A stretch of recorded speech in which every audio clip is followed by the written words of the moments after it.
ఓం సహనావవతు సహనౌ భునక్తు సహ వీర్యం కరవావహై తేజస్వినావధీతమస్తు మా విద్విషావహై. ఓం శాంతి శాంతి శాంతి. ఓం శంకరం శంకరాచార్యం కేశవం బాదరాయణం సూత్రభాష్యకృతౌ వందే భగవంతౌ పునః పునః. ఈశ్వరో గురురాత్మేతి మూర్తిభేదవిభాగినే వ్యోమవద్వ్యాప్తదేహాయ దక్షిణామూర్తయే నమః. ఓం శాంతి శాంతి శాంతి. మనం ఆత్మబోధలో 48వ శ్లోకం వరకు చెప్పుకున్నాము. 48వ శ్లోకము ఒకసారి ముందు చెప్పుకుని ముందుకు ముందుకు వెళదాం. ఆత్మైనేదం జగత్ సర్వం ఆత్మనో అన్యత్న విద్యతే మృధో యద్వద్ఘటాధీని స్వాత్మానం సర్వమీక్షతే. ఇక్కడ ఘటము అనేటువంటిది ఉదాహరణగా చెబుతున్నాడు. అంటే ఘటము మొదలైనటువంటి కుండలు మీద అంటే మట్టి నుండే, మృత అంటే మట్టి నుండే ఉత్పన్నమైన ఇవన్నీ కూడా. మృధో అంటే నీ కూడా మట్టి నుండే అన్నీ కూడా ఏ విధంగా వచ్చినాయో తెలుస్తుందో యద్వత్ అదేవిధంగా ఇదం ఈ సర్వ సమస్తమైనటువంటి జగత్తు విశ్వము ఆత్మ ఏవ ఆత్మయందే ఉంది. ఎందుకంటే ఆత్మనః అన్యత్ ఆత్మ కంటే వేరు ఏది లేదు.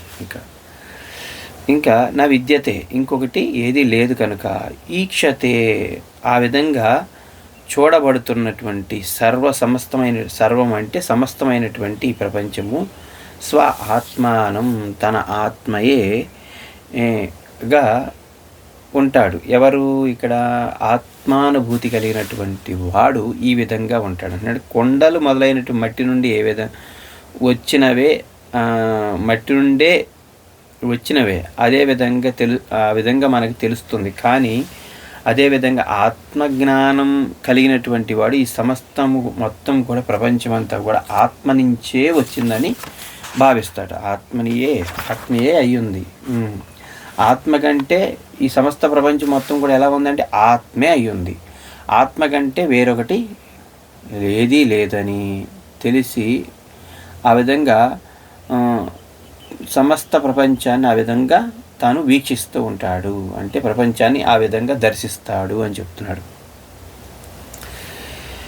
అందుకే ఈ యొక్క స్థితిలో ఆత్మ సాధనలో ఆత్మానుభూతి పొందడము అంటే జీవన్ముక్త స్థితిలో ఉన్నటువంటి యోగి యొక్క స్థితి. అంటే ఆయన జీవన్ముక్త స్థితికి వెళ్ళడానికి ముందు ఆయన చేసినటువంటి సాధన ఏ విధంగా ధ్యానమునందు పరిశ్రమం చేశాడు దాని గురించి పరిశ్రమ చేసుకుంటే, ఎందుకంటే సామాన్యుడి నుంచి జీవన్ముక్త స్థితికి వెళ్ళడానికి మధ్యలో కలిగేటువంటి అనుభూతులు, లేదంటే ఆయన మొదలుపెట్టిన సాధన మొదలుపెట్టిన దగ్గర నుంచి శారీరకంగా మానసికంగా కలిగేటువంటి అనుభూతుల గురించి ఇక్కడ మనకి చక్కగా వివరిస్తున్నాడు. మొట్టమొదటిగా ప్రతి ఒక్కరూ ధ్యాన సాధన చేయాలనేటువంటి తీవ్రమైనటువంటి కోరిక ఉంటుంది. ఎందుకని ఆ యొక్క అనుభూతి పొందడానికి ముముక్షు అనేటువంటి వాడు ధ్యానంలో అనుభూతి పొందడానికి ధ్యానం సమయంలో సాధన చేసేటప్పుడు సాధకుడికి మొట్టమొదటగా శరీరంలో మొట్టమొదటగా కాళ్ళు తిమ్మిర్లు పట్టడము, శరీరంలో కొన్ని చోట్ల నొప్పులు పుట్టడము ఇవన్నీ జరుగుతూ ఉంటాయి. కారణం ఏంటో చెప్తున్నాను ఇక్కడ. అందుకే సాధన యందు కూర్చున్నప్పుడు ధ్యాన సాధనలో సాధకుడు సాధన చేస్తూ ఉంటుంటే మొట్టమొదటగా తను సాధన చేసేటప్పుడు ఒక సమయము ఒకే ధ్యాన పద్ధతిని మొట్టమొదటగా ఎంచుకోవాలి. ఎంచుకున్న తర్వాత తాను గురువు వాక్యము అలాగే శాస్త్రాన్ని ప్రమాణంగా తీసుకుని సాధన యందు నిష్టతో సాధన మొదలుపెట్టాలి. తాను ఒక ఆసనము అంటే కింద వేసుకునేటువంటిది, మరీ కటిక నేల మీద కూర్చోకుండా ఒక ఆసనం వేసుకుని దానిపైనటువంటి ఒక వస్త్రం వేసుకుని, మెత్తటి వస్త్రం వేసుకుని ఏదైనా సాధన చేసుకోవడానికి ఒకటి పద్మాసనం కానీ అర్ధపద్మాసనం కానీ వజ్రాసనం కానీ ఏదైనా ఒక ఆసనం వేసుకుని ఆ విధంగా కూర్చొని మనస్సుని ఏకాగ్రతగా కనీసం మొట్టమొదటిలో ఒక అరగంట సమయాన్ని కేటాయించి శరీరాన్ని కదలకుండా నిష్టగా కూర్చొని సాధన చేస్తూ ఉంటుంటే మొట్టమొదటిగా శారీరకంగా తాను సాధన చేసేటప్పుడు శరీరంలో కొన్ని మార్పులు జరుగుతూ ఉంటాయి. అంటే మొట్టమొదటిగా శరీరంలో తాను శరీరం మొట్టమొదటి కాళ్ళు నొప్పులు పుట్టడము, తిమ్మిర్లు పట్టడము ఇవన్నీ జరుగుతాయి. కారణం ఏంటంటే సాధన చేసేటప్పుడు సాధకుడికి మొట్టమొదటగా చంచలంగా ఉన్నా కానీ చేయగా మొట్టమొదటగా తర్వాత మనస్సు ఏకాగ్రత కుదిరినప్పుడు మన శరీరంలోకి వైటల్ ఎనర్జీ ఫోర్స్ అనేది నాడుల్లోనికి ప్రవేశిస్తూ ఉంటుంది నిరంతరం. అది సహస్రారం దగ్గర నుంచి శరీరంలోకి ప్రవేశించి శరీరంలో ఎక్కడైతే బలహీనతలు ఉన్నాయో, ఎక్కడైతే రోగకారకమైనటువంటి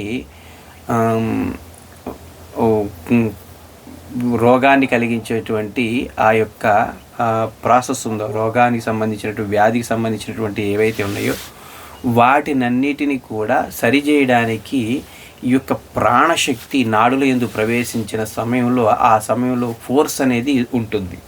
ఆ నాడుల్లో ప్రవేశించే సమయంలో ఏమవుతుందంటే ఒత్తిడికి అక్కడ మనకేమవుతుందంటే నొప్పి పుట్టడము జరుగుతూ ఉంటుంది. అంటే ఆ నొప్పి పుట్టి అక్కడ ఉన్నటువంటిది అది క్లీనింగ్ ప్రాసెస్ జరుగుతూ ఉంటుంది. ఆ సమయంలో రక్త ప్రవాహం అక్కడ ఆగిపోయి ఉంటుంది కాబట్టి అక్కడ తిమ్మిరి పట్టడము జరుగుతూ ఉంటుంది. అందువల్ల ఏంటంటే సాధకుడు తిమ్మిరి పడుతుందే, నొప్పి పుడుతుందే అనేటువంటి వాటికి భయపడకుండా అది ఒక శుభసూచకంగా భావించి సాధన అనేది అది ప్రతిరోజు ఆపకుండా చేస్తూ ఉండాలి. చేస్తూ చేయగా ఏమవుద్దంటే కొన్ని రోజులకి ఆ తిమ్మిరి పట్టడం ఆగిపోయి ఆ నొప్పులు కూడా తగ్గిపోయి సాధనలో ఆటంకాలు తొలగిపోతాయి. అందుకే ఈ విధమైన శరీరంలో సంవేదనలు జరుగుతూ ఉంటాయి. అలా జరిగినప్పుడు ఈ ఒక ప్రాసెస్ అది. ఈ విధంగా చేయగా మనస్సు శరీరం దాటి ఎలా వెళుతుంది? మనస్సు శరీరం దాటి లోపలికి అంటే ఇక్కడ మనము నిద్రపోయే సమయంలో మనశ్శక్తి మొట్టమొదటగా ఎలా ఉంటుంది? ఈ యొక్క జాగ్రత్త అవస్థ నుంచి లోపలికి ప్రవేశించేప్పుడు శరీరం నుంచి నిదానంగా వెనక్కి తీసుకుంటుంది. వెనక్కి తీసుకుని అది ప్రాణమయ కోశంలోకి వెళ్తుంది. ప్రాణమయ కోశంలోకి వెళ్ళి అక్కడ కూడా విశ్రాంతి స్థితిలోకి వెళ్తుంది. ఆ విశ్రాంతి స్థితిలో శ్వాసలు నెమ్మదించి మనకి ఆరోగ్యవంతుడికి నిమిషానికి 18 సార్లు శ్వాస అనేది జరుగుతుంది. కానీ అది నిదానంగా ఏమవుతుందంటే శ్వాసల యొక్క రేటు కూడా తగ్గి మనస్సులోకి మనోమయ కోశంలోకి వెళ్ళగానే చివరికి ఆ యొక్క మనశ్శక్తి అన్ని ఇంద్రియాల నుంచి మనశ్శక్తి వెనక్కి తీసుకోగానే మన దేహ స్పృహ అనేది తగ్గిపోతుంది. అంటే దేహం మీద ఉన్నటువంటి ఆ యొక్క సెన్సెస్ అనేటువంటివి తగ్గుతాయి. ఇంకా దేహము వేరుగా వెళ్తుంది. అంటే మనకు తెలియదు. ఎందుకని అక్కడి నుంచి మీరు ప్రాణమయ కోశం నుంచి లోపలికి వెళ్ళటమే నీకు ఇక అది వెళ్ళే ప్రాసెస్ తెలియదు. అదే యోగ సాధనలో శవాసనం సాధన యోగ నిద్రను సాధన చేసేటప్పుడు ఆ ఎరుకతో సాధన చేస్తాడు కనుక తాను దాన్ని అంతా కూడా గమనిస్తూ లోపలికి వెళ్ళగలడు. అది అభ్యాసంతో సాధ్యం అవుతుంది తెలియటం. అభ్యాసం లేకుండా అయితే నీకు ప్రాణవాయు కోశం నుంచి దాటగానే ఆటోమేటిక్గా నీకు ఆ యొక్క ఎరుక అనేది తెలియకుండా పోతుంది. అందుకే నిద్రావస్థలోకి వెళ్ళిపోయి స్వప్న ప్రపంచంలోకి వెళ్ళిపోతుంది, స్వప్నావస్థలోకి వెళ్ళిపోద్ది అక్కడ. అలా వెళుతూ ఉన్నప్పుడు మనకి సాధన మనసు ఏకాగ్రత కుదురుతున్నప్పుడు సమయంలో ఏమవుతుందంటే ధ్యానంలో మనకి ఉదయం పూట మనకి చక్కగా తెల్లటి కిరణాలనేవి మొట్టమొదటగా మనకి దేదీప్యమానంగా ప్రకాశవంతంగా బయటికి వస్తూ ఉంటాయి. అలా వచ్చినప్పుడు మనకి ఆ యొక్క కిరణాల వల్ల ఆ బయట ఉన్నటువంటి చుట్టూ ఉన్నటువంటి వాతావరణంలో ఎలా ఉంటుంది, చీకటి కనబడకుండా పోతుంది. ఆ విధంగా సాధకుడు మొట్టమొదటిగా సాధన చేసేటప్పుడు కళ్ళు మూసుకున్నప్పుడు అంధకారం చీకటిగా ఉంటుంది. ఈ సాధనలో తీవ్ర స్థాయి అంటే ఏకాగ్రత కుదిరే కొద్దీ ఆ సాధన పెరుగుతున్న కొద్దీ ఏమవుతుందంటే లోపల ఆవరణ దోషము అంటే ఆ యొక్క మనము పంచకోశాలకు సంబంధించిన ఆవరణ దోషం చెప్పుకున్నాం కదా, ఆ యొక్క ఆవరణం ఏదైతే ఉందో, అజ్ఞానం ఏదైతే ఉందో అది నిదానంగా అంటే అది ఆవరణ దోషం తొలగుతూ ఉండంగా మనకి జ్ఞానోదయం కలుగుతున్న సమయంలో సూర్య యొక్క కిరణాలకి ఏ విధంగా చీకటి తొలగుతుందో ఆ విధంగా ఈ యొక్క కిరణాలు మనకి ఆ యొక్క జ్ఞానోదయం కలుగుతున్న సమయంలో లోపల ప్రకాశం మనకి ఎలా అనిపిస్తుందంటే ఉదయం పూట తెల్లటి కిరణాలు మనకి సూర్యుడు ఇంకా రాలేదు, కేవలము మనకి ఆ సమయంలో కొంచెం కిరణాలు వచ్చేసి అక్కడ చుట్టుపక్కల వాతావరణం అంతా కూడా ప్రకాశంగా వస్తువులన్నీ కనబడుతుంటాయి. ఆ విధంగా లోపల కూడా ఈ ప్రకాశ కిరణాలు బయటికి వస్తూ ఉంటుంటే లోపల వెలుగుని స్పష్టంగా గమనిస్తూ ఉంటాడు. అలా ఆ వెలుగుని గమనిస్తూ అలా సాధన చేస్తూ ఉంటుంటే నిదానంగా ఏమవుతుందంటే ఆ యొక్క చీకటి తగ్గిపోయి లోపల ఆ వెలుగు అనేది దివ్య జ్యోతి రూపంలో దేదీప్యమానంగా ప్రకాశిస్తూ బయటికి వస్తుందన్నమాట. మొట్టమొదటగా వెలుగు, తర్వాత వెన్న ముద్దలాగా ఒక ముద్దలాగా కనబడుతుంది. తర్వాత నిదానంగా అది ఆ పెరిగి ఎలాంటి చిన్న రంధ్రం గుండి కాంతి ప్రసారం జరిగినట్లుగా ఆ యొక్క ఆవరణాన్ని తొలగుతున్న కొద్దీ ఆ ప్రకాశం పెరుగుతూ పెద్దగా మనకి జ్యోతి రూపంలో కనిపిస్తుంది. అలా దివ్య జ్యోతి అనేది గాఢమైనటువంటి చీకటిలో గదిలో సన్న రంధ్రం గుండా సూర్యకాంతి ప్రసరించినట్లుగా సాధకుడి యొక్క సన్నని కాంతి కిరణాలు కనబడుతూ ఉంటాయి. అకస్మాత్తుగా జ్యోతి యొక్క కాంతి వైపు సాధకుడికి ఎలా ఉంటుందంటే భయపడకూడదు ఆ కాంతి కిరణాలకి.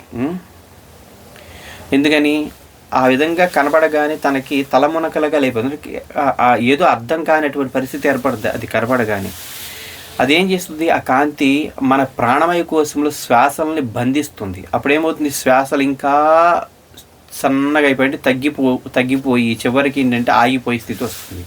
అంటే ఆగిపోద్దు అంటే శరీరాన్ని వదిలిపెట్టి వెళ్ళిపోద్దని కాదు, ఇక్కడ అది కూడా ఆగిపోయి ప్రాణాయామ స్థితికి వెళ్ళిపోతుంది.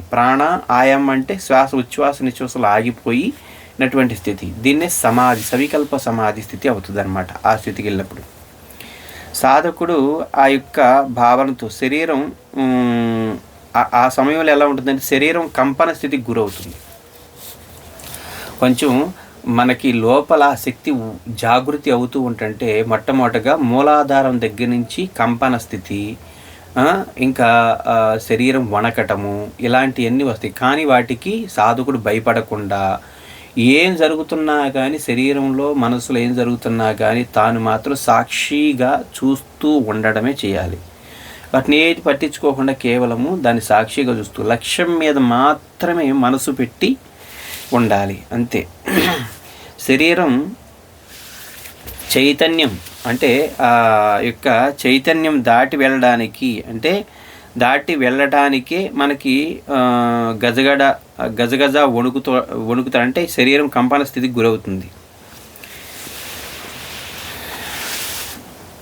మళ్ళీ తిరిగి ఈ విధంగా సామాన్య స్థితికి వస్తానా లేదని దిగులు ఉండకూడదు మనిషికి. అంటే ఎందుకని, ఆ స్థితిలో ఉన్నప్పుడు ఆ విధమైన ప్రక్రియలు అనుభూతులు కలుగుతుంటే ప్రతి ఒక్కరికి ఒకే విధంగా కలవు, వేరు విధాలుగా ఉంటాయి.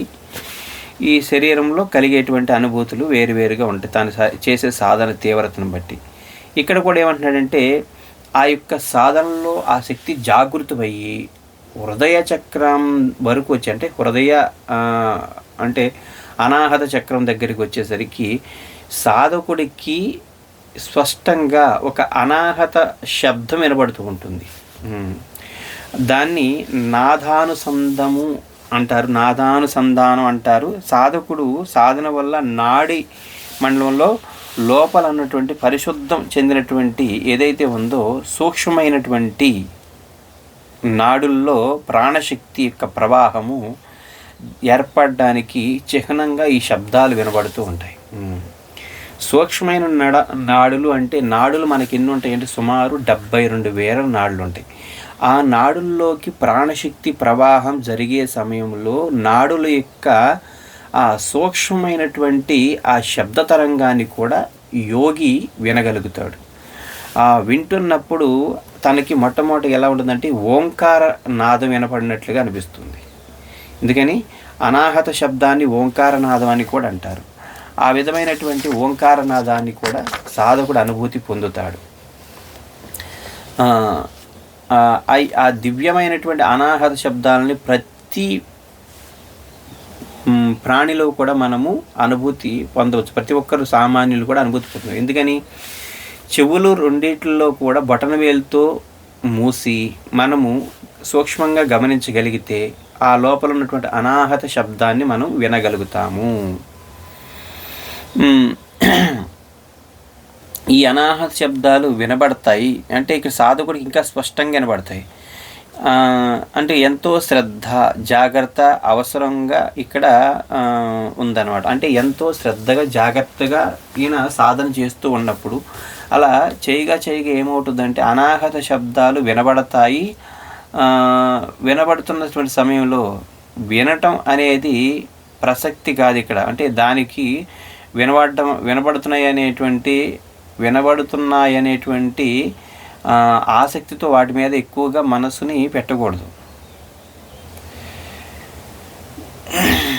వినబడేది వేరుగా ఉండి వినేది ఏదో అది ప్రస్తుతం ముఖ్య విషయం. ఎందుకంటే అదే విధంగా రకరకాలైన శబ్దాలు కూడా సాధకుడు అనుభవానికి వస్తాయి. ఎలాగూ అంటే మొట్టమొదటగా సాధకుడు అనుభవానికి వచ్చేటువంటి శబ్ద తరంగాలు ఏంటో చెప్తున్నాడు ఇక్కడ. నాడుల యందు శబ్ద ప్రాణశక్తి ప్రవాహం జరుగుతున్నప్పుడు లోపల ఉన్నటువంటి ఈ యొక్క నాడుల్లో ఉన్నటువంటి ఒక విధమైనటువంటి దుస్సంస్కారాలని శుద్ధి చేయటము, 2 రోగకారకాలైనటువంటి రోగాలను వ్యాధుల్ని నయం చేయటము ఈ ప్రాణశక్తి ప్రవాహం ప్రాసెస్లో జరుగుతూ ఉంటాయి.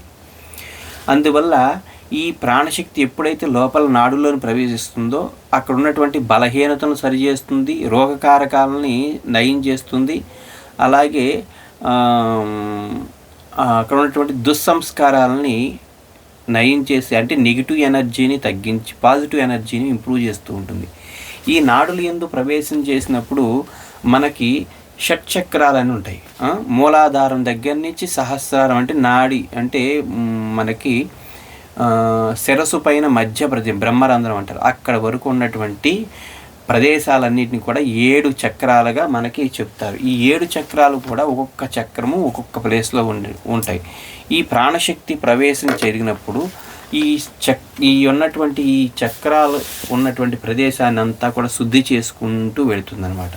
అందుకే ఇది శుద్ధి చేసే ప్రక్రియలో ఎలా ఉంటుందంటే మనకి ఒక్కొక్క ప్రదేశంలో వైబ్రేట్ అవుతూ ఉంటుంది. అంటే ఒక జుమ్ జుమ్ జుమ్ అన్నట్టు అనిపిస్తుంది, లేదంటే వైబ్రేషన్ అన్నమాట.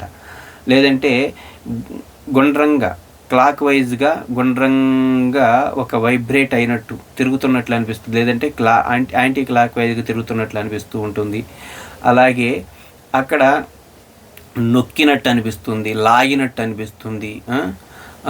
ఆ విధమైనటువంటి సంవేదనలు కలుగుతూ ఉంటాయి శరీరంలో. ఇంకా పైగా మూలాధారం దగ్గర నుంచి మనకి పైకి ఈ యొక్క ఎనర్జీ శక్తి జాగృతి అయినప్పుడు కుండలిని అంటారు, దాన్ని సర్పెంట్ పవర్ అంటారు. అది కానీ జాగృతి అయినప్పుడు నాడుల యందు ఒక స్పందన ఒక షాక్, అంటే మనకి బయట కరెంట్ షాక్ జరిగినప్పుడు ఎలా ఉంటుంది, జిమ్ మన లాగినట్టు అలా వైబ్రేట్ అవుతూ ఉంటాయి. లోపల నాడులన్నీ కూడా ఆ స్పందనకు గురవుతాయి. అలా కదిలినప్పుడు శరీరం కంపనానికి గురవుతుంది, వైబ్రేట్ అవుతూ ఉంటుంది. ఆ విధమైనటువంటి ఈ యొక్క అనుభూతులు కలుగుతూ ఉంటాయి. మరి ఈ యొక్క సాధన యందు అనాహత శబ్దాలు వినబడేటువంటి స్థితి ఎలా ఉంటుందో చెప్తున్నాడు ఇక్కడ. ఇది కుండలిని యోగాలో సాధకుడు కలిగేటువంటి అనుభూతుల గురించి వివరించినటువంటి స్థితి ఇది. ఇదేమంటున్నాడంటే, మనకి మొట్టమొదటిగా శబ్దం ఎలా వినబడుతుందంటే చిట్ చిట్ అనేటువంటి శబ్దం, తర్వాత చిన్ చిన్ చిన్ అనేటువంటి శబ్దం వినబడుతూ ఉంటుంది రెండో శబ్దం. మూడవది ఎలా ఉంటుందంటే ఘంటానాదం వినబడుతుంది. మన బయట పూజ దగ్గర ఎలా ఘంటానాదం ఆ ఘంటానాదం వినబడుతూ ఉంటుందంట. తర్వాత నాలుగవది ఏంటంటే శంఖారావం వినబడుతుందంట. ఇంకా ఐదవది వీణానాదం, వీణ తెలుసు కదా, ఆ వీణానాదం కూడా సుస్పష్టంగా. అలాగే ఆరవది ఎలా ఉంటుందంటే తాళధ్వని, అంటే ఇక్కడ ఏంటంటే మనకు చప్పట్లు కొడితే ఎలా మనం వినపడతాయి అలా, లేదంటే డ్రమ్స్ మనకి తబలా వాయిస్తాం కదా, ఆ యొక్క నాదం కూడా వినబడినట్టుగా అనిపిస్తుంది. అలాగే ఇంకేంటంటే ఏడవది మనకి శ్రీకృష్ణుడి యొక్క పిల్లని గ్రోవి అంటున్నాడు, అంటే ఫ్లూట్ సౌండ్ వినపడుతుంది. అంటే ఆ యొక్క వీణ ఫ్లూట్ యొక్క సౌండ్ వినపడుతూ ఉంటుంది. పిల్లను గ్రోవి అన్నాడు కదా, ఆ యొక్క సౌండ్ మనకి వినబడుతుందంట. నాలుగవది ఇంకా లాస్ట్ది ఏంటంటే మేఘాల యొక్క గర్జన వినబడుతుంది, ఉరుములు వినబడుతూ ఉంటాయి, ఉరుములతో కూడినటువంటి సౌండ్ వినబడుతుంది. ఈ విధంగా శబ్దాలు సాధకుడికి అనుభవానికి స్పష్టంగా, ఏదో భ్రాంతితో కాదు, స్పష్టంగా వినగలుగుతాడు. ఆ విధమైనటువంటి శబ్దాలు వినబడుతూ ఉంటాయి. ధ్యాన సాధనలో ఇవన్నీ కూడా ఒక్కొక్కప్పుడు సాధకుడు ఇంకా కదలికలు వస్తాయి, తీవ్రమైనటువంటి కదలకు. సాధన ప్రారంభంలో ఇంకా చేతుల మీద, కాళ్ళ మీద, ఇంకా శరీరం మీద అంతటా కూడా నెమ్మదిగా కుదిపినట్లుగా, ఊగినట్లుగా కనిపిస్తూ ఉంటుంది. కదలికలు చాలా తీవ్రంగా కూడా ఉంటాయి ఒక్కొక్కసారి. అయితే దానికి భయపడని అవసరం లేదు సాధకుడు అంటున్నాడు. సాధన వదిలిపెట్టవలసిన పని కూడా లేదు, అందుకే దీన్ని చేస్తూ ఉండడమే. కొత్తగా ప్రాణశక్తి ప్రవహించే సమయంలో ఏముంటుందంటే నాడుల్లో చైతన్యం ఏర్పడి దాని ఫలితంగా కండరాలు సంకోచించినప్పుడు అలాగే కదలికలు ఏర్పడుతూ ఉంటాయి. అందుకే సాధకుడు సాధన చేసేటప్పుడు ఈ అనుభూతులు కలుగుతుంది. కొంతమంది భ్రాంతికి గురవుతారు, నాకు చాలా శక్తి వచ్చేసింది, నేను సాధనలో గొప్ప స్థితికి వెళ్ళిపోయానన్న భ్రాంతిని పొందుతారు. అలా కాదు, అది ఏమీ కాదు. కేవలం ఏంటంటే సాధన చేసేటప్పుడు మొట్టమొదటిగా జరిగేటువంటి ప్రాసెస్ శారీరకంగా శుద్ధి, అలాగే మానసికంగా శుద్ధి, కేవలము క్లిన్సింగ్ ప్రాసెస్ జరుగుతుంది. దానిలో కలిగేటువంటి అనుభూతులే ఇవి చిన్న చిన్నవి. కొంతమందికి రకరకాల చిత్రాలు, రంగురంగులు కనబడము, దేవుళ్ళ దర్శనాలు అవ్వటము, రకరకాలు కనబడుతూ ఉంటాయి. ఇవేవి కూడా ఏంటంటే మనసు చేసేటువంటి భ్రాంతి వల్ల జరుగుతుందన్నమాట. కానీ సాధకుడు వీటిని పట్టించుకోకుండా, భయపడకుండా ఉండాలి. అందుకే ధ్యాన సమయంలో సాధనలో ప్రాణశక్తి మెదడుకు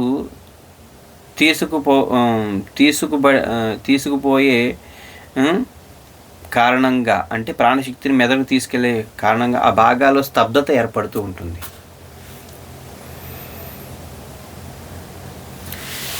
ప్రాణశక్తిని మెదడుకు తీసుకెళ్ళి ఆ భాగాల్లో ఎలా స్తబ్దత ఏర్పడి తిమ్మిరి పట్టడం మారుతూ ఉంటుంది అంటున్నాడు. అందుకే ప్రాణశక్తి ఎప్పుడైతే మనము సాధన చేస్తూ ఉంటామో శరీరంలో ఒక చోట ప్రత్యేకమైన ప్రదేశంలో మనము మనసు పెట్టినప్పుడు, మనసును ఎక్కడైతే పెడతామో అక్కడికి ప్రాణశక్తి రక్త ప్రసరణ వేగంగా జరుగుతుంది. మిగిలిన భాగాలు ఎలా ఉంటాయి, స్తబ్దత ఏర్పడుతుంది. అలా స్తబ్దత ఏర్పడినప్పుడు ఏమవుతుందంటే అక్కడ తిమ్మిరి పడుతుంది జరుగుతుంది.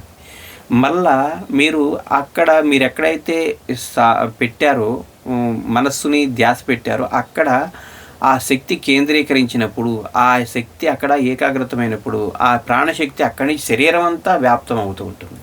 అలా వ్యాప్తమైనప్పుడు నిదానంగా ఏమవుతుందంటే స్తబ్దత ఎక్కడ పడిందో, తిమ్మిరి ఎక్కడ పట్టిందో అదంతా కూడా ఫ్రీ అవుతూ ఉంటుంది.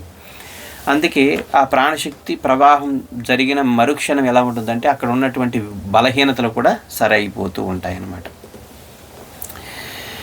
ఈ విధంగా సాధకుడు ధ్యానాభివృద్ధికి మీ చక్కని సూచనగా దాన్ని గ్రహించాలి తప్ప భయపడకూడదు. ఎక్కువగా శ్రమించాలి, అందుకే సహనంతో ఓర్పుగా ఉండాలన్నమాట. ఉత్సాహంతో ప్రతిరోజు ఉండాలి చేయడానికి. సాధకుడు సాధన చేస్తూ ఉండగా కొంతకాలానికి ఎలా ఉంటుందంటే శరీరంలో ఒక రసం అమృత స్రావం జరుగుతూ ఉంటుంది, అమృతపానం జరుగుతూ ఉంటుంది. అది కపాలం అంటే మనకి తలలో మెదడులోంచి బై ప్రొడక్ట్ అంటారు, దాని నుంచి సోమరసం అంటారు. దాని నుంచి మనకి బయట అంటే యజ్ఞాలు చేసి సోమరసం అంటారు కదా, దీని కానీ ఏంటంటే లోపలే ఈ మెదడు యొక్క బై ప్రోడక్ట్ ఏదైతే ఉందో ఒక రసం అన్నమాట. అది అమృత స్రావం అని కూడా అంటారు. దాన్ని ఏమంటుందంటే మెదడు నుంచి అది ప్రతిరోజు కూడా వస్తుంటుంది. అది గొంతు ద్వారా మళ్ళీ జీర్ణాశయంలోకి వెళ్ళిపోయి అది జీర్ణాశయంలో ఆహారంలో కలిసిపోయి మామూలుగా వెళ్ళిపోతుంది, ఎక్కువగా వేస్ట్ దాంట్లో వెళ్ళిపోతుంది. కానీ సాధకుడు సాధన చేసేటప్పుడు ఎలా ఉంటుందంటే అది గొంతు వరకు వచ్చిన తర్వాత ఆ యొక్క ద్రవం మళ్ళా సాధకుడు ఒక నాలుగుతో మళ్ళీ కేచరి ముద్ర ఎప్పుడైతే అది పెడతాడో అదేమవుద్దంటే అది మళ్ళా రీసైకిల్ అయ్యి మెదడుకు వెళ్ళి ఏమవుద్దంటే సుమారు మెదడుని చైతన్యవంతం చేసి శరీరంలో ఉన్నటువంటి క్రియలన్నిటిని కూడా సక్రమంగా నడిపించడానికి ఆ శక్తి ఏమవుతుందంటే మెదడు నుంచి మళ్ళీ ఆజ్ఞలు తీసుకుని శరీరం అంతా కూడా ప్రవాహింపజేస్తుంది. అంటే శరీరంలో ఎక్కడా కూడా నిర్జీవం అవ్వకుండా జీవక్రియలు జరగడానికి కావాల్సిన ఎనర్జీ పాస్ చేస్తుంది. అలా జరిగినటువంటిది ఏదైతే ఉంటుందో మెదడుకు చేరినటువంటి ఆ శక్తి మళ్ళా తిరిగి సుమారు యోగి యొక్క స్థితిని ఒక 6-7 నెలల పాటు ఏంటంటే ఆహారము దప్పిక లేకుండా ఆ లోపల సాధన యందు యోగి అలా సాధనలో నిలబడడానికి శరీరాన్ని రక్షణగా ఉంటుందన్నమాట. అలాంటిదన్నమాట ఇక్కడ అంటున్నాడు. సోమరసము ఉద్భవం స్థానము ఉంది అంటున్నాడు, అందుకే సోమరసం అని చెప్పాడు. ఈ రసము జిహ్వకు ఇంపుగా ఉంటుంది. ఆ రసం మొట్టమొదటి ఎలా ఉంటుందంటే ప్రథమ దశలో ఉప్పగా అనిపిస్తుంది సాధకుడికి నోట్లోకి వచ్చినప్పుడు. తర్వాత అది ఎలా ఉంటుందంటే మనకి మద్యము ఎలా ఉంటుంది, మనకి బయట మద్యపానం ఉంటుంది కదా, ఆల్కహాల్ వైన్ అంటారు, ఆ విధమైనటువంటి రుచి కలిగి ఉంటుంది. తర్వాత అది చేదుగా అనిపిస్తుంది. తర్వాత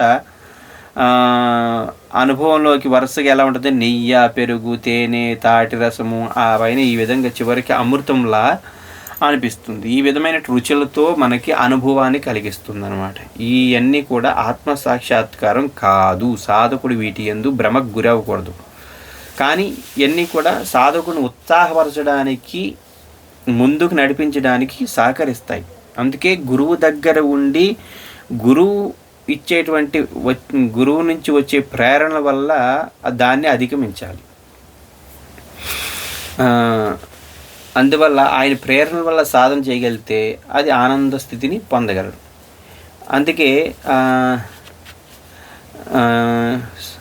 అధికతరం చేస్తుంది. అంటే ఇప్పుడు గురువు దగ్గర ఉంటే ఇవన్నీ కూడా సాధన యందు సందేహాలు లేకుండా సాధన యందు ముందుకు వెళ్ళే అవకాశం ఉంటుంది అంటున్నాడు. ఇది జీవన్ముక్త స్థితికి వెళ్ళడానికి సాధనలో జరిగేటువంటి చిన్న చిన్న మార్పుల గురించి దీంట్లో చక్కగా వివరించాడు. అయితే 49వ శ్లోకంలో జీవన్ముక్త స్థితి అయినటువంటి యోగి ఎలా ఉంటాడు, ఆ సాధకుడు యొక్క స్థితి ఏంటో చెప్తున్నాడు. జీవన్ముక్తస్తు తద్విద్వాన్ పూర్వోపాధి గుణాన్ త్యజేత్ సచ్చిదానందరూపత్వాత్ భవేద్భ్రమర కీటవత్ అంటున్నాడు. ఇక్కడ జీవన్ముక్తుడైనటువంటి యోగి భ్రమర కీటవత్ అంటే ఎలా ఉంటుందంటే సాధన చేసేటప్పుడు సాధకుడు యొక్క పరిస్థితి ఎలా ఉంటుందంటే యోగి యొక్క స్థితి అంటున్నాడు. జీవన్ముక్తుడు నిరంతరము ఇది భ్రమర కీటకొత్త ఎందుకు చెప్పాడు అంటే 9 వల్ల అంటున్నాడు. 9 వల్ల ఒక పురుగు 9గా మారడం చాలా విశేషం కదా. అది తీసుకొచ్చేసి ఏం చేస్తుందంటే ఒక మట్టి గూడుని నిర్మాణం చేస్తుంది. అది మట్టి గూడు నిర్మాణించి దాంట్లో దానికి అనుకూలమైనటువంటి ఒక పురుగుని, అన్ని పురుగులు తీసుకురాదు, దానికి అనుకూలమైనటువంటి పురుగుని తీసుకొచ్చి ఆ గూట్లో పెట్టి ఏం చేస్తుందంటే జీవన్ముక్త ఆ విధమైనటువంటి ఆ కీటకం ఏం చేస్తుందంటే తుమ్మెద భ్రమరి నిరంతరము భ్రమరం చేస్తూ ఉంటుంది, జుంకారం చేస్తూ ఉంటుంది. ఆ జుంకార శబ్దానికి ఆ గూడులో ఉన్నటువంటి పురుగు ఏమవుద్దంటే తన శరీరంలో ఉన్నటువంటి కణాలన్నీ కూడా ఈ భ్రమరి కీటకాని యొక్క శబ్ద తరంగానికి ఏమవుద్దంటే ఫ్రీక్వెన్సీకి ఆటోమేటిక్గా ఏమవుద్దంటే ఈ భ్రమరి యొక్క శక్తి తరంగాలకి అది కూడా చేంజ్ అయిపోయి భ్రమరి యొక్క స్వభావ సంస్కారాలను పొందుతుందంట. అలా పొంది చివరికి ఏమవుద్దంటే తనలో ఉన్నటువంటి కణాలన్నీ కూడా ఈ భ్రమరి తుమ్మెదలో ఉన్నటువంటి కణాలకి అనుకూలమైనటువంటి అంటే ఆ స్థితిలోకి మారిపోతూ ఉంటాయి. మారిపోయి నిదానంగా తుమ్మెదగా మారిపోతుంది, భ్రమరిగా మారిపోతుంది. మారిపోయి దానికి రెక్కలు వచ్చి అది మళ్ళా పురుగల్లా తన యొక్క స్థితిని వదులుకుంటే తన యొక్క పూర్వము ఒక పురుగు యొక్క దశ నుంచి ఏమవుతుందంటే ఆ యొక్క భ్రమరి యొక్క కీటక తరంగ శక్తికి ఏమవుతుందంటే తన యొక్క పూర్వం యొక్క శరీర స్వభావాన్ని అంతా వదిలిపెట్టేసి భ్రమరిగా మారిపోతుంది.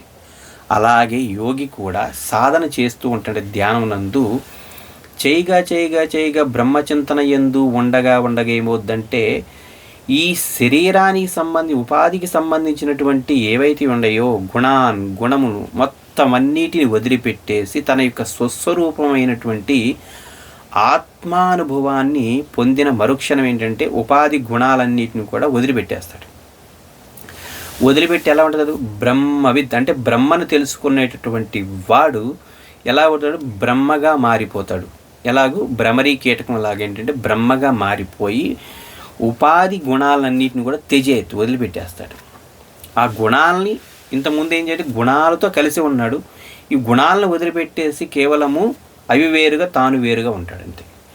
సచ్చిదానంద రూపత, సచ్చిదానందమైనటువంటి ఆ రూపంతో భవేద్, ఆ విధమైనటువంటి సచ్చిదానంద రూపాన్ని పొంది ఆ విధమైనటువంటి సచ్చిదానంద స్వరూపంగా మారిపోతాడు. ఇది చెప్తున్నాడు. అందుకే భ్రమరంలాగా మారినట్లుగా జీవన్ముక్తుడైతే ఆత్మజ్ఞానం కలిగిన తర్వాత పూర్వ శరీరాన్ని అలవాట్లు దానికి సంబంధించి గుణాలను వదిలిపెట్టి సచ్చిదానంద రూపము అవటం చేత నిరంతరం బ్రహ్మ చింతన చేత బ్రహ్మగా మారిపోతాడు. ఈ విధమైనటువంటి స్థితిని పొందుతాడని చెప్తున్నాడంట. సాధకుడు తనకు పూర్వం నుంచి ఉన్నటువంటి ఉపాధి గుణాలను మార్చుకుని బ్రహ్మభావనకు అనుకూలంగా జీవిస్తూ ఉంటుంటే ఆత్మజ్ఞానంతో నిరంతరం అతడు ఏమొదటి సాధన చేస్తూ ఉంటుంటే పసిబాలుని హృదయంతో నిష్కపటంగా అంటే కపటము లేకుండా జీవిస్తూ ఉంటుంటే మానవత్వాన్ని ఆచరణలో అతడు కొనసాగిస్తూ ఉంటే ప్రపంచమంతా అతనికి వసుదైక కుటుంబంగా అనిపిస్తుంది అన్నాడు. జీవన్ముక్తుడు ఆ విధమైన విశాల భావం కలుగుతుంది. ఎందుకని ఆ విధమైనటువంటి భావనతో జీవిస్తూ ఉంటుంటే ఆత్మజ్ఞానంతో, ఎందుకని కనిపించేదంతా కూడా తనకు బ్రహ్మస్వరూపం కనబడుతుంది. తనలో బయట అంతా కూడా బ్రహ్మని దర్శిస్తాడు కనుక అప్పుడు జీవన్ముక్తుడు అతడు ఎలా ఉంటాడంటే అతనికి అంటే ఆయన మాట్లాడుతున్నా పని చేస్తున్నా చిన్నపిల్లలు చేస్తున్నప్పుడు మనం ఎలా ఒక విధమైనటువంటి ఒక అందము చూడముచ్చటగా అనిపిస్తుందో ఆ విధంగా యోగి యొక్క పనులు కూడా ఆ విధమైనటువంటి స్థితిని కలిగి ఉంటాయి అన్నమాట. అందుకే చిన్నపిల్లలు చేసినట్లుగా ఉంటాయి, నిష్కపటంగా ఉంటుందన్నమాట. ఎందుకని మనసు పరిశుద్ధంగా ఉంటుంది, ఎటువంటి కపటం ఉండదు. ఆ విధమైనటువంటి స్వార్థపూర్తి చింతనం అనేది మనసులో ఎటువంటిది ఉండదు. అందుకే మనస్సు శుద్ధమై ఉంటుంది కనుక ఆ విధంగా ఉంటుంది. అందుకే జిజ్ఞాసు యొక్క జీవితం ఆధ్యాత్మిక మార్గంలో ఆత్మమార్గం ఎలా ఉంటుంది, జిజ్ఞాసు యొక్క స్థితి ఎలా ఉంటుందంటే మనకి శ్మశానంలో మంగళకరమైనటువంటి వేదమంత్రాలు వినబడుతుంటే ఎట్లా ఆనందం అనిపిస్తుందో జిజ్ఞాసు అయినటువంటి సాధకుడు తన యొక్క మార్గంలో ఆత్మ సాధన మార్గంలో ఎలా ఉంటుందంటే మార్గంలో శ్మశానంలో మంగళ శ్లోకాలు పలికినట్లుగా ఉంటుంది. అంటే తనకి ఎప్పుడు కూడా మంగళ సూచనలే ఉంటాయి, అంతేగాని అశుభ సూచనలు ఏమి ఉండవు. ఇంకా ఆ విధంగా ఉంటుంది. అందుకే సాధకుడు సాధన చేస్తూ చేస్తూ జీవితాన్ని కొనసాగిస్తూ ఉండంటే ఆ ఆత్మజ్ఞానమే మీరు ఏం చేస్తుందంటే మల భాండంగా భావిస్తున్నట్టే భాండాగారంగా ఉన్నటువంటి శరీరాన్ని ఏం చేద్దంటే శుద్ధి చేసి పవిత్రం చేసేస్తుంది శరీరాన్ని కూడా. అందుకే పతంజలి మహర్షి ఏం చేస్తుందంటే కాయ ఇంద్రియ శుద్ధి క్షయ తపస. కాయము అంటే శరీరాన్ని, అలాగే ఇంద్రియాలని అశుద్ధిని, దానిలో ఉన్నటువంటి అశుద్ధిని శుద్ధి చేసి సిద్ధింపజేస్తుంది. శుద్ధి చేసి సిద్ధిని పొందింపజేస్తుంది. ఏంటిది? తపస్సు అనేటువంటిది.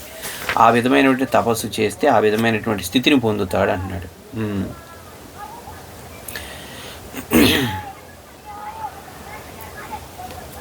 ఇప్పుడు మనకి అనంతమైనటువంటి ఆనందాన్ని ప్రసాదించే మార్గం ఏంటంటే ధ్యాన మార్గం ఒకటి. దీంట్లో మనం మొట్టమొదటగా ప్రథమ దశలో మనం ఏం చేస్తూ ఉంటాము? భగవంతుడికి ఆ ఆధ్యాత్మిక మార్గంలో ప్రవేశించినప్పుడు ఉపాసనలు చేస్తాం, ప్రార్థనలు, అలాగే సత్కర్మలు అంటే నిత్యకర్మలు, సంధ్యావందనం, జపాది కార్యక్రమాలు చేస్తూ ఉంటాం. ఇవన్నీ కూడా ఈ విధమైనటువంటి పూజలు ఇవన్నీ కూడా ప్రాథమిక స్థితులు అన్నమాట. ప్రాథమిక దశలో ఈ విధమైనటువంటి మొట్టమొదటిగా ఉంటాయి.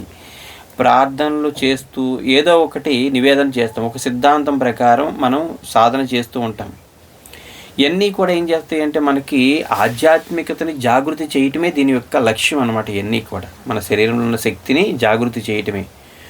అందుకే మనము అంటే దేవతలను ఆరాధించిన, ఉపాసనలు చేసిన ప్రతి ఒక్కటి కూడా ఏంటంటే మనకి ఆధ్యాత్మిక మార్గంలో శక్తిని జాగృతి చేయడానికి ఉపయోగపడేటువంటి సాధనలు. ఇవన్నీ కూడా వీటిని వదిలిపెట్టకూడదు.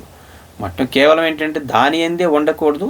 దాన్ని దాటి ముందుకు వెళ్ళడానికి కూడా మనం ఇంకా శాస్త్ర జ్ఞానాన్ని తెలుసుకుంటూ సాధన చేస్తూ వెళ్ళాల్సి ఉంటుందన్నమాట.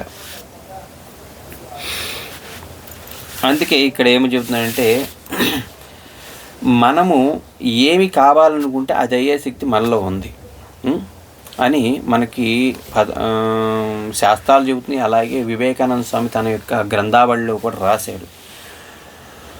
మన శరీరంలో దేవుణ్ణి పూజించలేకపోయినట్లయితే ఇతర దేవాలయం ఏది ప్రయోజనం కాదంటే మన శరీరంలో ఉన్నటువంటి జీవుడిని దేవుడిగా భావన చేసి, అంటే లోపల మనము శరీరంలో దేవుణ్ణి పూజించలేకపోయినట్లయితే అంటున్నాడు. అందుకే అంటే ఏదే జీవో బ్రహ్మ నా పరహ అన్నాడు. అందుకే ఈ శాస్త్రవాక్యాన్ని గమనిస్తే జీవుడే పరబ్రహ్మ అనేటువంటిది చెబుతున్నాడు. అందుకే మన శరీరంలో మనము దర్శించకపోతే, దేవుణ్ణి దర్శించకపోతే బయట దేవాలయాలు ఏం దర్శిస్తాం మనం?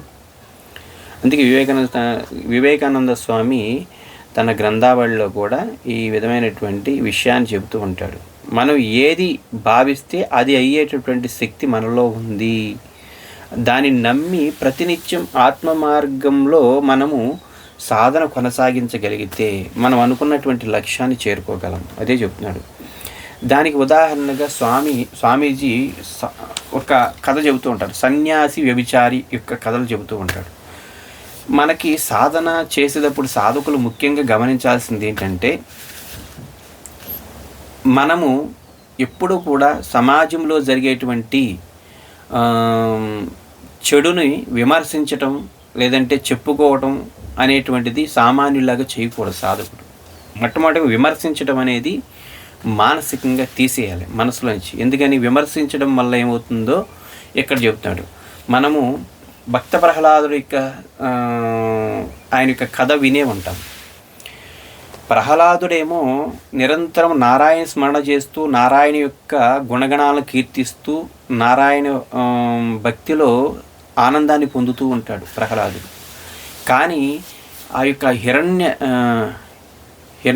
హిరణ్యకశిపుడు ఏం చేస్తాడు? నిరంతరం శ్రీహరిని శత్రువుగా భావన చేస్తాడు. కానీ శ్రీహరిని ఎప్పుడు కూడా చింతన చేస్తూ ఉంటాడు. ఎప్పుడు దేంతో? శత్రుభావంతో చింతన చేస్తూ ఉంటాడు. ఇలా గమనిస్తే ఇక్కడ సన్యాసి వ్యభిచారి యొక్క కథ కూడా అదే విధంగా ఉంటుంది. ఇప్పుడు ఏమేమి చెబుతున్నాడంటే సన్యాసి ఒక ఆయన ఏంటంటే వ్యభిచారి దగ్గరికి వెళ్ళి ఆ వ్యభిచారితో ఏమంటున్నాడంటే చాలాసార్లు, ఒక్కసారి కాదు అనేక సార్లు వెళ్ళి నువ్వు నరకానికి వెళ్ళిపోతావు, ఈ పని చేస్తున్నావు నువ్వు, ఈ పని నువ్వు చేయటం వల్ల నువ్వు నరకాన్ని ప్రాప్తి పొందుతావు అని చెప్పేసరికి ఎన్నోసార్లు హెచ్చరిస్తాడు.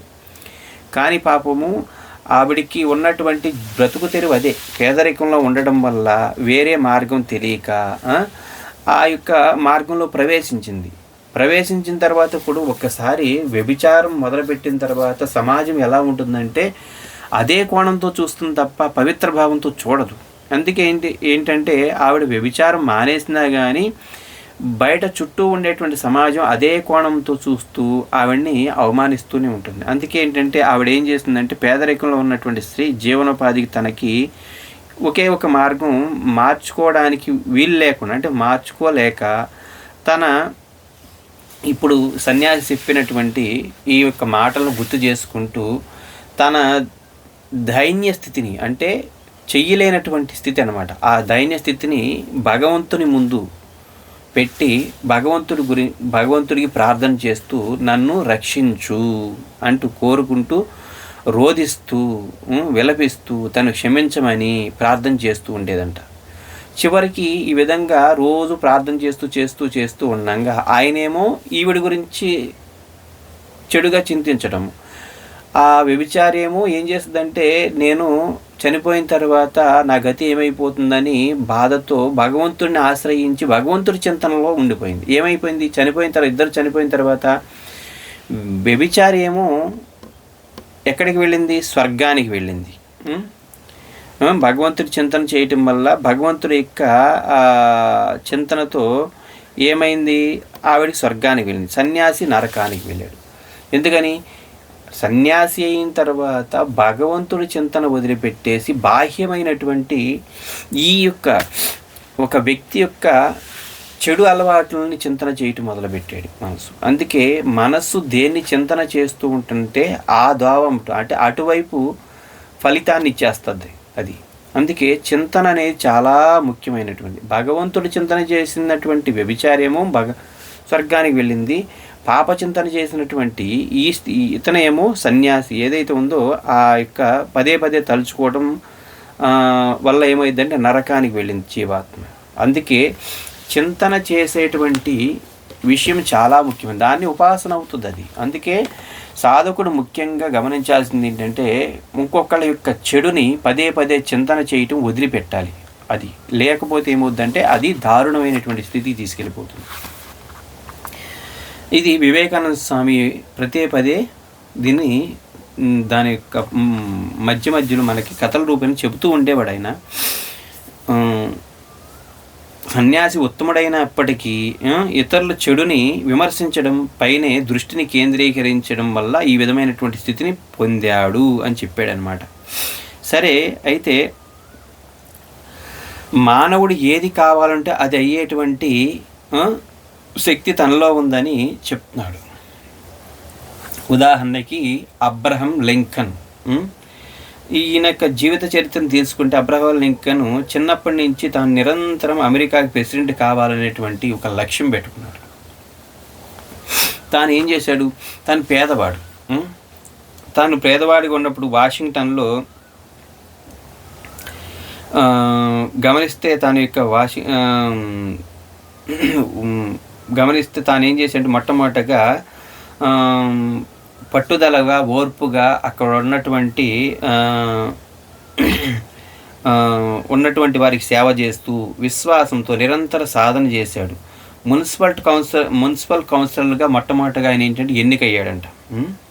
పోటీ చేస్తూ మున్సిపల్ కౌన్సిల్ వంటి వాటిలో పోటీ చేసి గెలిచాడు. తర్వాత తన చుట్టూ ఉన్నటువంటి వారికి నిరంతరం సేవ చేయటం మొదలుపెట్టాడు. సేవ చేస్తూ అధ్యక్ష ఉపన్యాసం ఇవ్వడానికి వెళ్ళడానికి తగిన బట్టలు కూడా లేవు. ఆ స్థితిలో తన భార్య ఏదో ఒక సూట్ని కుట్టించి ఇచ్చింది. ఆ వేసుకుని ఉపన్యాసం ఇవ్వడానికి తొందరగా వెళ్ళడం మొదలుపెట్టాడు. నడిచి వెళ్తూ ఉంటుంటే అక్కడ ఒక వృద్ధ స్త్రీ ట్రైన్ ఎక్కడానికి తన ఒక సూట్ కేసు పట్టుకుని బాధపడుతూ ఉంటుంది.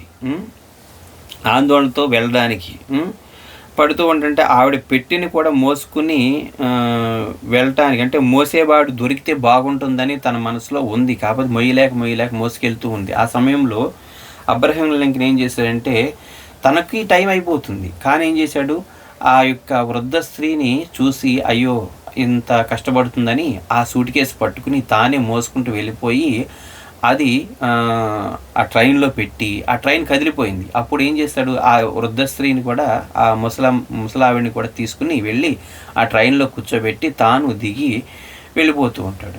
వెళ్ళిపోతుండగా మధ్యలో మళ్ళీ దారిలో ఇంకొక పరీక్ష.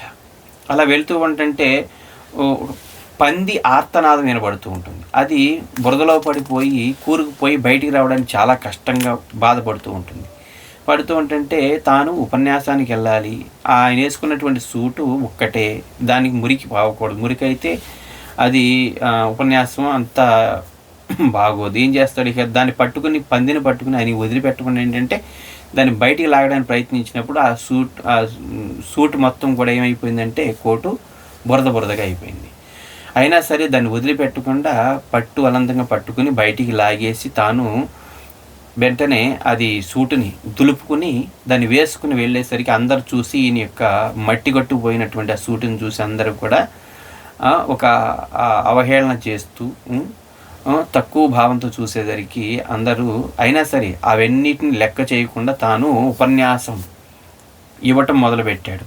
ఆ ఉపన్యాసం ఇచ్చే సమయంలో ఏమైంది, ఈ మలినమైనటువంటి సూట్ వేసుకున్నటువంటి యొక్క భావన లేకుండా, అంటే భావన అనేది ఏమైపోయింది, ఆ మాటలు ఇక ప్రవచనంలో ఉన్నటువంటి ఆ ఉపన్యాసానికి తాను హృదయం ఎలా ఉందో వాళ్ళకి అర్థమైంది.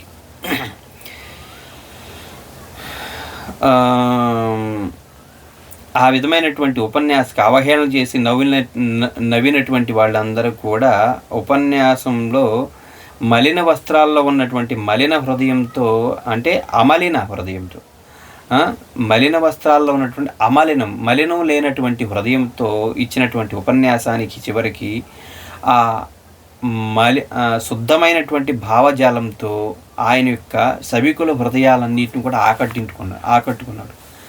ఆకట్టుకునేసరికి వాళ్ళందరూ కూడా ఆయన యొక్క ఉపన్యాసానికి ముగ్ధులైపోయి చివరికి అబ్రహం లింకన్ ప్రెసిడెంట్గా చేశారు. ప్రెసిడెంట్ గెలిపించి లింకన్ ప్రెసిడెంట్ అయిన తర్వాత ఆయన జీవితంలో ఏనాడు కూడా ఏ చర్చిలో కూడా నెంబర్గా ఉండలేడు. అంటే చర్చిలో నెంబర్గా ఉండకుండా, ఎందుకని, వాళ్ళు ఎవరన్నా అడిగితే ఒకటే మాట అనేవాడు లింకన్ జీవితంలో. ఏమనేవాడంటే ఇక సంఘానికి, అంటే ఎవరన్నా మెంబర్గా ఉండమంటే తాను మానవత్వంతో మేము ప్రవర్తిస్తాము అని ప్రకటిస్తే వాళ్ళ చర్చిలో నేను చేరతాను అన్నాడు. మతోన్మాదంతో మత ప్రచారంతో కాకుండా మానవత్వంతో ఉండేటువంటి ప్రవర్తించేటువంటి చర్చల్లో నేను ఉంటాను అనేటువంటి చెప్పేసరికి ఎవరు కూడా అతన్ని ఇంకా ఆ విధంగా అడగటం చేయలేదు. ఇక అందుకే ఈ విధంగా మనం అబ్రహం లింకన్ జీవితాన్ని పరిశీలిస్తే తాను మొట్టమొదటిగా సంకల్పించాడు, ఆ విధంగా పట్టుదలతో శ్రమతో ప్రయత్నం చేశాడు. ఎన్ని అవమానాలు ఎన్ని అవహేళనలు జరిగినా కానీ వాటన్నిటిని లెక్క చేయకుండా తాను అనుకున్న దానికి నిరంతరం కృషి చేశాడు, దాన్ని సాధించాడు. సాధకుడు కూడా ఆ విధంగా జీవన్ముక్త స్థితిని పొందాలంటే నిరంతరము కూడా పరిశ్రమ చెయ్యాలి అని చెప్పుకుంటూ, జీవన్ముక్తుడు కావాలంటే ఉపాధి గుణాల నుంచి విముక్తి కావాలి శంకరాచార్యులు గారు బోధిస్తున్నారనమాట. అందుకే దాన్ని గురించి రమణ మహర్షి కూడా ఏమంటే ఒక కథ వివరిస్తూ ఉండేవాడు. ఎందుకంటే తన ఉపాధి గుణాలు ఎంత బలమైనటువంటివో రమణ మహర్షి తన యొక్క కథలో వివరిస్తూ ఉండేవాడు. చేపలు అమ్ముకునేవాళ్ళు ఆనాటి చేపలు అమ్ముకుని వాళ్ళు ఊరు నడిచి వెళ్దామనుకుని బయలుదేరారు. ఆ సమయంలో ఏమైందంటే వెళ్తున్న దారిలో కుంభవర్షం కురిసేసరికి దానివల్ల దారి పక్కనే ఉన్నటువంటి పూల వ్యాపారి దగ్గరికి వెళ్ళేసరికి ఆ పూల వ్యాపారి ఏమన్నంటే ఈరోజు ఇక్కడ మీరు ఉండి పొద్దున వెళ్ళండి అని చెప్పేసరికి ఆ రాత్రికి ఆ పూల వ్యాపారి ఇంట్లో పడుకున్నారు. కానీ ఎంతసేపటికి వాళ్ళిద్దరికీ నిద్ర పట్టపోయేసరికి ఏమైంది, అందుకని వీళ్ళు పూల వ్యాపారి దగ్గర ఇంట్లో ఏముంటాయి, పూలు ఉంటాయి. వాళ్ళ దగ్గర ఏంటి, చేపల గంపలు ఉంటాయి. ఈ చేపల గంపలేమో బయట పెట్టి ఈ పూలు ఉన్నటువంటి వాటి దగ్గర పడుకున్నారు కాబట్టి వాటికి నిద్ర పట్టిపోయేసరికి ఏంటా అని ఆలోచించి ఏం చేశారంటే, ఆ బయట పెట్టినటువంటి చేపల గంపలు తీసుకొచ్చి తల దగ్గర పెట్టుకుని పూల గంపలు బయట పెట్టేసి పడుకునేసరికి నిద్ర పట్టేసింది. చూడు, పూర్వం ఉన్నటువంటి ఏవైతే ఉన్నాయో ఆ అలవాట్లు మనము ఎంత ప్రయత్నించినా కానీ దాని బలం ఎంత బలంగా ఉంటాయో దీన్ని బట్టి అర్థమవుతుంది. అందుకే ఆ విధమైనటువంటి స్వభావం పూర్వ ఉపాధి గుణాలు అనేవి అంత బలవంతరంగా ఉంటాయి కనుక వాటి యందు జాగృత అంటే ధ్యానంతో అంటే జాగ్రత్తగా ఉండాలి. లేదంటే అవి ఎప్పటికైనా సరే మనల్ని బాధిస్తాయి, సాధన నుంచి బయటికి మరలిస్తాయి. కావున మానవులు వాళ్ళ పాత అలవాట్లనే, పాత గుణాలనేవి వాళ్ళని ఎట్లా వెంటాడుతాయో దీన్ని బట్టి అర్థం చేసుకోవాలి. రమణ మహర్షి ఈ కథలో బోధించారనమాట. అందుకే అట్లాగే సాధకుడి విషయం తీసుకుంటే ఆ పాత అలవాట్లు, తన పూర్వ ఉపాధి గుణాలు అనేవి అతన్ని ఎట్లా బాధిస్తూ ఉంటాయో అర్థం చేసుకోవడానికి వీలు కుదురుతుంది అని చెప్తున్నాడు. సాధకుడు ధ్యానం నందు తన స్థితిని తగిన విధంగా కాషాయ వస్త్రం, లేడి చర్మం, స్ఫటికమాల, దీపారాధన, హారతి వంటి అనేకం కావాలని రకరకాలుగా మనము సెంటిమెంట్లు పెట్టుకుని బాధపడుతూ ఉంటాడు. ఎందుకని, మొట్టమొదటిగా నిత్యకర్మ చేస్తూ ఉన్నప్పుడు, బ్రహ్మచర్య సాధన చేస్తున్నప్పుడు మొట్టమొదటిగా ఉపాసన అనేటువంటిది ఉంటుంది తనకి. ఇవన్నీ పెట్టుకుని మొట్టమొదటిగా సాధన చేస్తూనే ఉంటాడు. చేస్తూ ఉన్నప్పుడు ఆ సంస్కారాల ప్రభావం చేత కొన్ని సంవత్సరాలు చేశాడు కనుక ఆ సంస్కారాల ప్రభావం చేత మనసు అవి కోరుకుంటూ ఉంటుంది. ఆ కోరుకుంటూ ఉన్న సమయంలో ఏంటంటే అవన్నీ పెట్టుకుని చేస్తూ మనసు ఆ సమయంలో ఏమైపోద్ది, చివరికి అలసిపోయి మన శారీరకమైనటువంటి ఏవైతే ఉన్నాయో ఒక ప్రాసెస్ అంటే శారీరకంగా అవసరాలు ఏవైతే ఉన్నాయో ఆకలి వేయటం, దప్పిక వేయటం, ఇంకా అవసరాలు, శారీరక అవసరాలు అనేటువంటి మొదలైపోతాయి. ధ్యానంలో కూర్చున్నామనేసరికి ఇవన్నీ కూడా స్టార్ట్ అయిపోతాయి. మళ్ళీ బయటికి వెళ్ళిన తర్వాత మనసు విక్షేపం చెంది మళ్ళీ ధ్యానంలో కూర్చోవాలంటే ఆ మనస్సు మళ్ళీ ఏకాగ్రతం చేయడానికి మళ్ళీ కొంత సమయం తీసుకుంటుంది.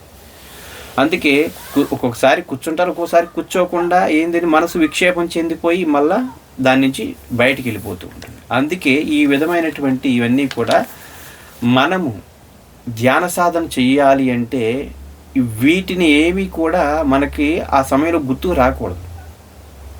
సహజంగా ముందే చేసుకుని పక్కన అంటే తక్కువ దానికి కొంత సమయం పెట్టేసి దాన్ని చేసేసుకుని దాన్ని వదిలిపెట్టేయాలి. తర్వాత ఇక దాని ఆలోచన రానికుండా ఏవి చేయాల్సింది ఏవి లేకుండా ఆ సమయంలో ఇంకా చేయాల్సిన ఏ పనులు లేకుండా కేవలం ధ్యానం మాత్రమే చేస్తున్నాననే భావంతో కూర్చోగలిగితే ఇక ధ్యానం అనేది ఆటంకం కలగకుండా ఉంటుంది.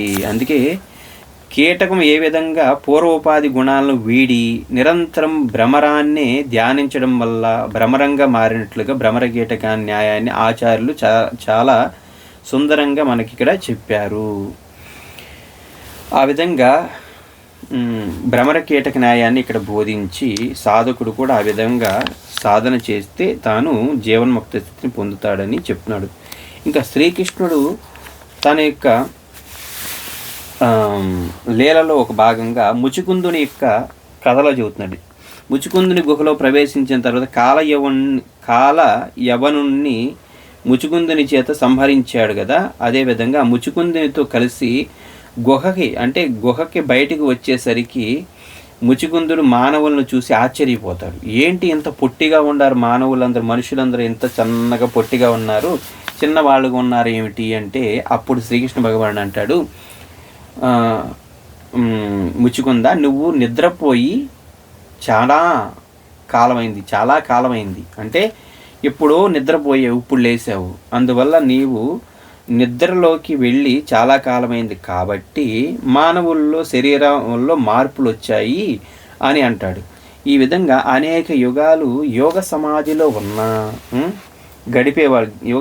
గడిపే వాళ్ళకి ఉన్నారని ఇప్పుడు అలాంటి యోగ సమాధిలో గడిపి ఉన్నవాళ్ళు చాలామంది ఉంటారు.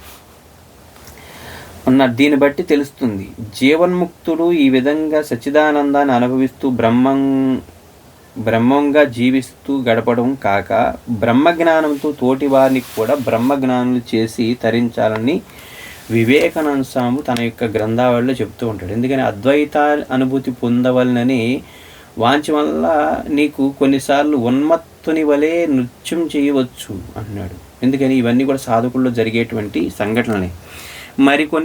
మరికొన్నిసార్లు ఏమవుద్దంటే బాహ్య స్మృతి కోల్పోతూ ఉంటారు. మంచి విషయాన్నంతటిని తానొక్కడే అనుభవించటం వల్ల సంతోషం కలుగునా, లేదంటే ఇతరులు పంచుకోవాలి అద్వైతానుభూతి వల్ల నీకు వ్యక్తిగతంగా ముక్తి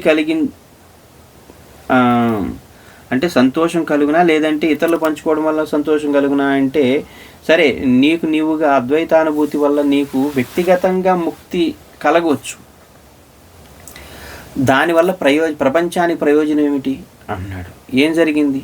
అందుకే శరీరాన్ని వదిలిపెట్టేలోగా నీవు పొందినటువంటి ఈ అనుభూతి ఏదైతే ఉందో సర్వ ప్రపంచానికి ముక్తిని కలిగిజేయాలనేటువంటి ఒక దృఢమైనటువంటి సంకల్పం. అంటే అప్పుడే నువ్వు శాశ్వతమైనటువంటి సత్యమునందు సుస్థిరంగా ఉండగలవు అంటున్నాడు. అందుకే నువ్వు పొందటమే కాదు, అది పొందినటువంటి ఆ జ్ఞానాన్ని, ఒక అనుభవాన్ని జిజ్ఞాసువులు, ఆర్తితో ఉన్నటువంటి వాళ్ళు ఎవరైతే ఉండారో, ఆ జ్ఞానాన్ని పొందాలని ఆర్తితో ఉన్నటువంటి వాళ్ళు, జిజ్ఞాసువులు, ముముక్షులు ఎవరైతే ఉంటారో వాళ్ళని ఉద్ధరించడానికి నువ్వు పొందినటువంటి అనుభవం, జ్ఞానాన్ని ఉపయోగించగలిగితే నువ్వు ఆ నిజమైనటువంటి ముక్తిని పొందినటువంటి వాడు అవుతావు అని చెప్తున్నాడు అనమాట. అందుకే ఈ విధమైనటువంటి వివేకానంద స్వామి తన గ్రంథాలలో వివరించి చెప్పాడు.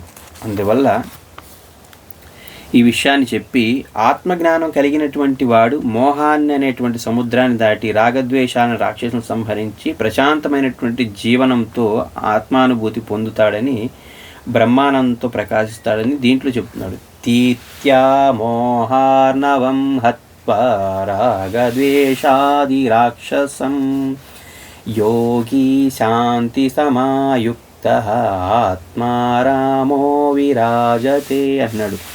యోగి అనేటువంటి వాడు ఆత్మజ్ఞానంతో జీవనముక్తుడైనటువంటి వాడు ఎలాగంటే మోహార్ణవ అంటున్నాడు. అంటే మోహం సముద్రాన్ని తీత్యా దాటి ఏం చేస్తాడు?